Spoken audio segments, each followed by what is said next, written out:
Keith Ellison's accuser is battling critics who say she's out to get the congressman. Karen Monahan sat down with Fox 9's THEO who asked her about her detractors, the election, and whether she really has a video showing Ellison abusing her.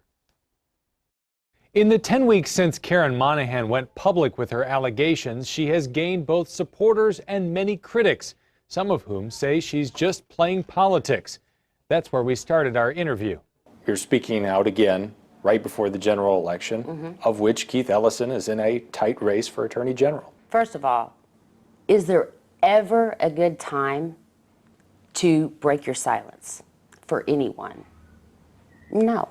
After weeks of turning down interview requests in Minnesota, Karen Monahan says she's now answering questions publicly, not to end Keith Ellison's political career, but to give voice to survivors.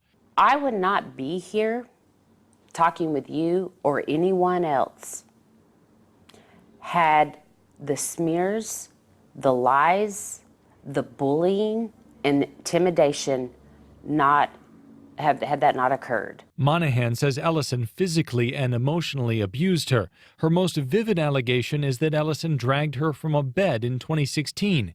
She says she has video of it that she refuses to show publicly. Ellison has repeatedly said it never happened. I didn't do those things that are alleged. Why would he say there is no video because that behavior did not happen if he thought there was any shred of a possibility that that video could be produced? What else is he going to say? A DFL investigation in September called Monahan's claims unsubstantiated. Monahan says the investigation was biased because the lawyer who did it works for a law firm that has donated at least $37,000 to Ellison's campaign over the last 12 years. Monahan, a Democratic activist, says the party has selectively chosen to believe women like Christine Blasey Ford, who accused Supreme Court Justice Brett Kavanaugh of sexual abuse, and not her. I can tell you that I didn't walk away from the Democrats. The Democrats walked away from me and my family. Monahan's choice of attorney Andrew Parker has raised questions because of Parker's connection to Doug Wardlow, the Republican running against Ellison for Attorney General. Parker hired Wardlow at his former law firm, Parker Rosen, where the men worked together for 6 years. Doug Wardlow or not has nothing to do with it. All it is a red herring to fog the issue by those who don't want to look at the evidence. Monahan has provided text messages and medical records that show months before going public she'd been telling people Ellison had abused her. But her critics say not releasing the video makes her less credible. She says she'll only share it when she's emotionally ready.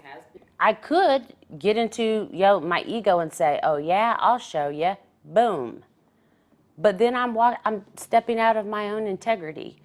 And I'm not going to do that. The race between Ellison and Wardlow has been contentious.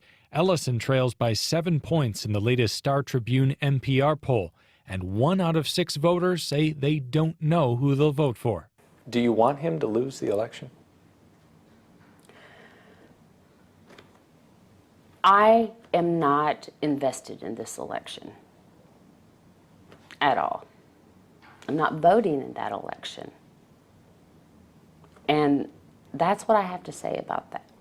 I talked with Monahan on Tuesday. Because of the sensitivity of this story, we waited to give Ellison's campaign an opportunity to respond.